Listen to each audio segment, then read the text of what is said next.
सीखेंगे निकट दृष्टि दोष, दीर्घ दृष्टि दोष, मोतियाबिंद और जरा दूर दृष्टिता। निकट दृष्टि दोष युक्त व्यक्ति केवल निकट रखी वस्तुओं को ही स्पष्ट देख पाता है।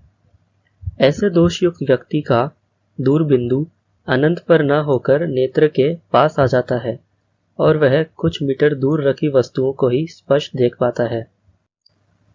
निकट दृष्टि दोष युक्त नेत्र में किसी दूर रखी वस्तु का प्रतिबिंब रेटिना पर न बनकर उसके सामने बनता है और इसलिए दोष युक्त व्यक्ति को वह स्पष्ट नहीं दिख पाता। निकट दृष्टि दोष के उत्पन्न होने के दो कारण हो सकते हैं, लेंस की वक्रता का अत्यधिक होना या नेत्र गोलक का लंबा हो जाना। इन कारणों की वजह से प्रतिबिंब रेटिना पर न बनकर उसके सामने बनता है। इस दोष को किसी उपयुक्त क्षमता के अवतल लेंस के उपयोग के द्वारा संशोधित किया जा सकता है। उपयुक्त अवतल लेंस प्रतिबिंब को वापस रेटिना पर ले आता है। निकट दृष्टि दोष पर आधारित एक उदाहरण देखते हैं। किसी निकट दृष्टि दोष युक्त व्यक्ति का दूर बिंदु नेत्र के सामने 80 cm दूरी पर है। इस दोष को संशोधित करने हेतु आवश्यक लेंस की प्रकृति तथा क्षमता क्या होगी? जैसा कि आप देख सकते हैं, इस व्यक्ति का दूर बिंदु 80 cm की दूरी पर है।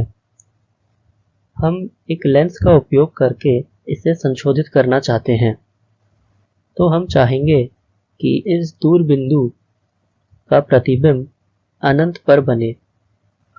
तो इस लेंस के लिए बिंब दूरी -80 cm होगी और प्रतिबिंब दूरी अनंत के बराबर होगी। तो लेंस फॉर्मूला का उपयोग करें तो हमें इस लेंस की क्षमता प्राप्त होगी -1.25 डायोप्टर, यानी उपयुक्त अवतल लेंस की क्षमता -2.5 डायोप्टर होनी चाहिए। दीर्घ दृष्टि दोष युक्त व्यक्ति निकट रखी वस्तुओं को स्पष्ट नहीं देख पाता है। ऐसे दोष युक्त व्यक्ति का निकट बिंदु 25 सेंटीमीटर से दूर हट जाता है और उसे सिर्फ दूर रखी वस्तु ही स्पष्ट नजर आती है। ऐसे दोष युक्त नेत्र में किसी निकट रखी वस्तु का प्रतिबिंब रेटिना पर न बनकर रेटिना के पीछे बनता है और दोष युक्त व्यक्ति को वह स्पष्ट नजर नहीं आ पाता। इस दोष के उत्पन्न होने के दो कारण हो सकते हैं, लेंस की फोकस दूरी का अत्यधिक हो जाना या नेत्र गोलक का छोटा हो जाना।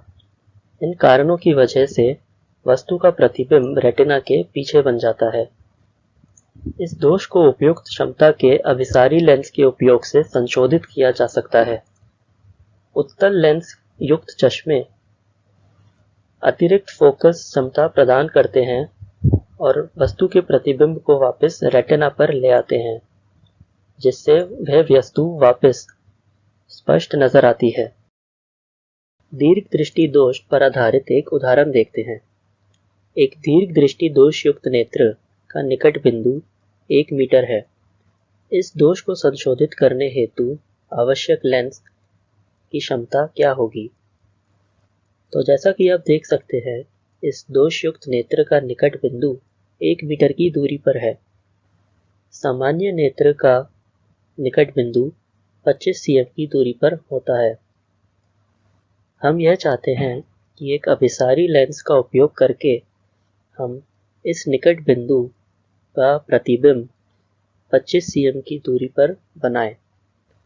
तो लेंस फॉर्मूला के अनुसार हम बिंब दूरी को -1 मीटर और प्रतिबिंब दूरी को 25 सेंटीमीटर रख दें तो हमें लेंस की क्षमता प्राप्त हो जाती है, यानी उपयुक्त अभिसारी लेंस की क्षमता 3 डायोप्टर होनी चाहिए।